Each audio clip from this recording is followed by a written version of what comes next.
Good morning and welcome to the new edition of Dr. Lamba's Awakening Call. We see people all over the world conflicted. The conflict can be social, political, economic, cultural. But when the conflict becomes violent, when the violence permeates all reason and logic, then it's a real tragedy for the people. And everybody says and talks of peace. And yet, when I hear the war cries being raised, when the war drums being beaten, I feel there is something intrinsically wrong with the people. And that is because people do not understand the real cost of conflict. And as I said earlier, it's not only the wars. A conflict anywhere, inside the country, outside the country, where there is a damage to human life, limb, or property is a conflict. It's an organized action I'm talking about. I'm not talking about the individual stabbings and killings or shootings taking place because of enmity, not homicides. I'm not talking of the murders. I'm talking of the real conflict. Are you aware that if I look at the economics of violence, it is really shocking.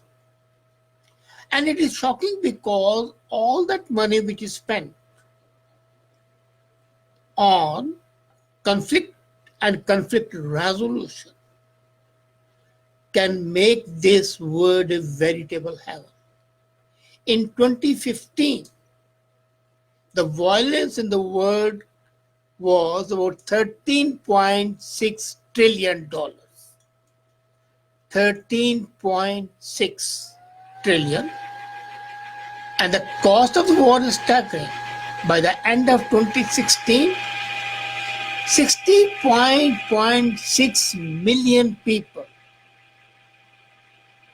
double the population of whole of Canada, around the world were forced away from their homes. As I said, it's double the population of Canada, equal to the population of UK, United Kingdom. So $14 trillion in 1 year. And imagine, this has been there right after the First World War when the conflicts became global. And when the recent issue, the conflict between India and Pakistan, was on the horizon, some stupid politicians, unfortunately some of them happen to be the government leaders, were saying they are prepared for a nuclear war. Little forgetting when they talk of a nuclear war, they are thinking of annihilating their own country as well. Anyway, as I said, the tag in 2016 for the conflict was $14.3 trillion.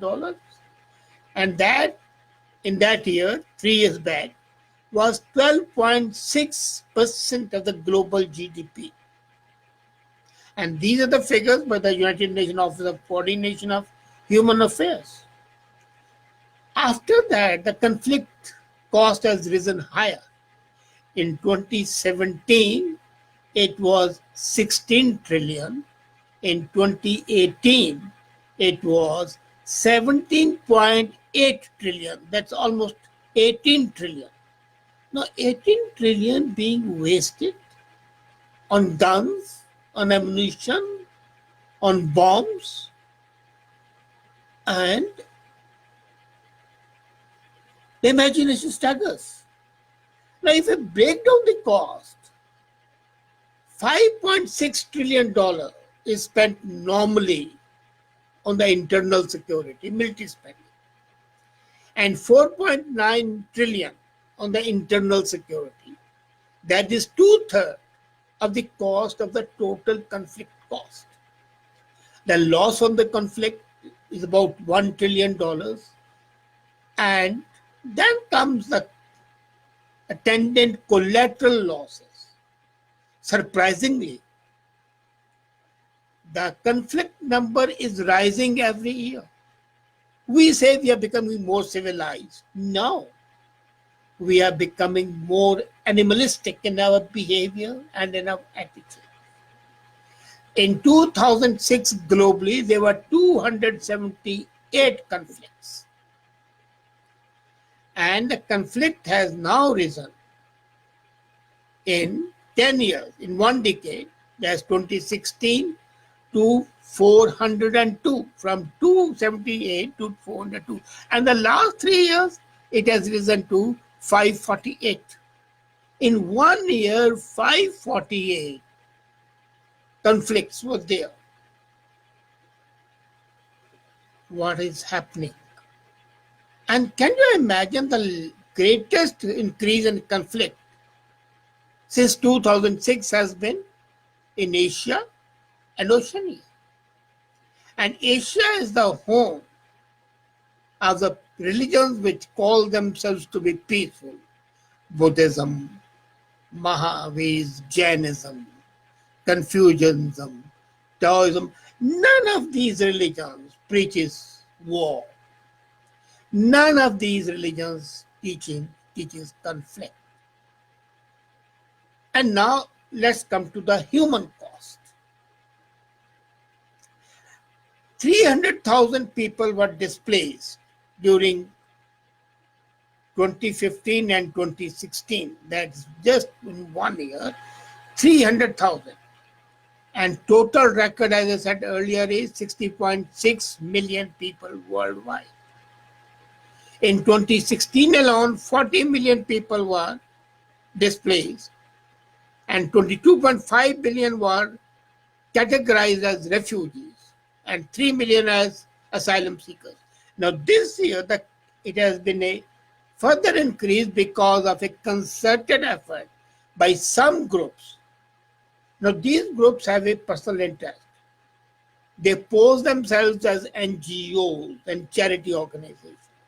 In fact, they're the money-grabbing organizations. They should be called MGOs, not NGOs. NGO is a non-governmental organization. But they are MGOs, money-grabbing organizations. They encourage people.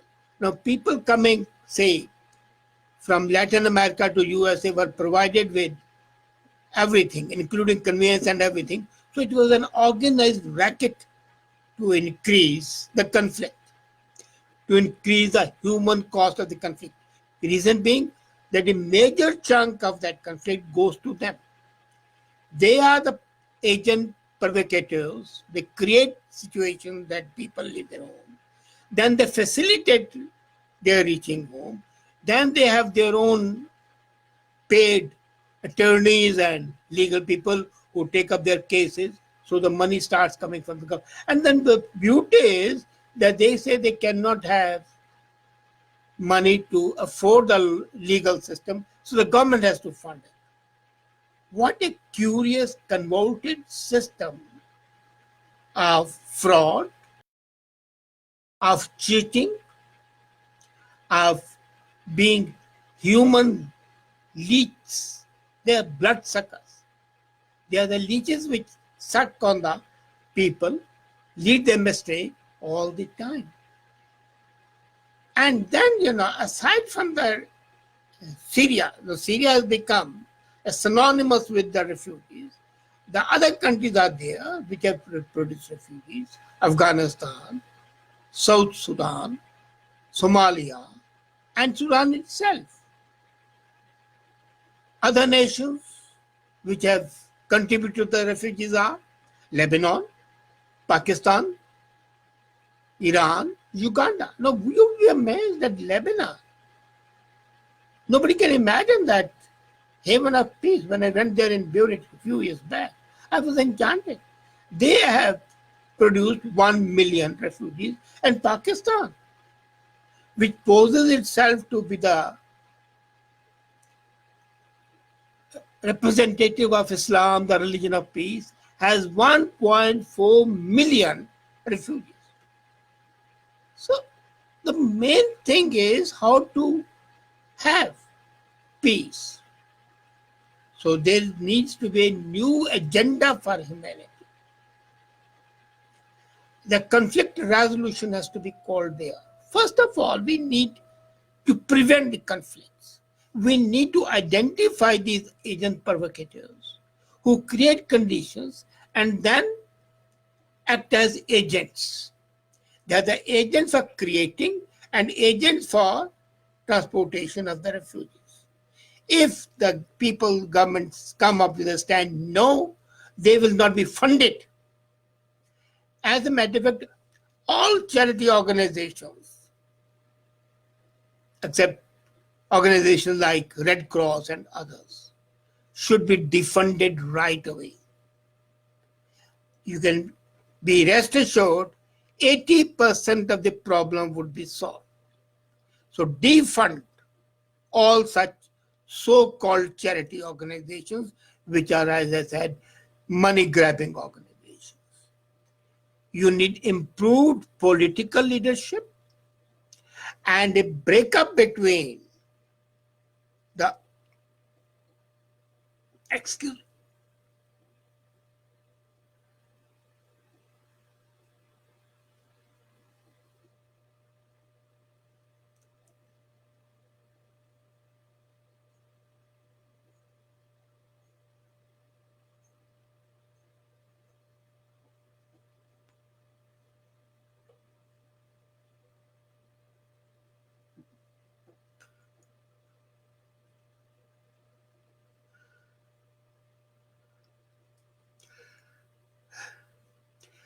and breaking, snapping the link, connecting the political with these so-called saviors.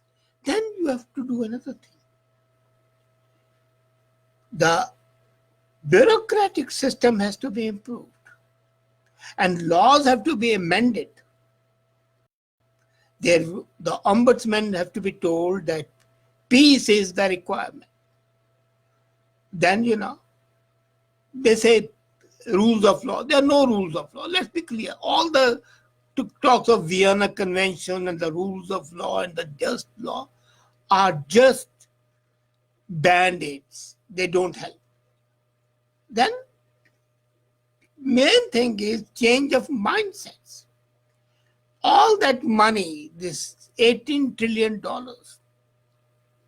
which is being wasted on conflict, should be used for creating conditions that there are no conflicts. I don't deny that there would be conflicts. There are inherent reasons for conflicts, but they can be reduced at least by 70 to 80%. When the big powers start sniping in with a bid to expand their horizon of power, that's a major conflict. The conflict, say, between India and Pakistan could have been solved by them bilaterally. When UNO imposed and then the interest of the China came in and China got about 26,000 square kilometers as land as a gift from Pakistan, which is a part of the conflict. So the situation becomes worse. People have to be more nationalistic and not internationalistic. By that I mean nationalistic doesn't mean aggressive nationalism. Protect and promote the good of your country. The second thing is this undue favoritism given to refugees has to be stopped. Now you would say that humanity needs that. No, it doesn't. As I said, humanity needs help. Yes. But we are not helping deserving people. And as a matter of fact, the major portion of the expenditure goes to those sharks who are responsible for creating those conditions. So, be tough. I know some people will suffer, some innocent people will suffer, but that's the collateral damage. Now we take the collateral damage on the negative side. Let's make it okay in 1 billion population, or this, as I said, in these millions of the people who have come, maybe a few hundred would be genuine refugees.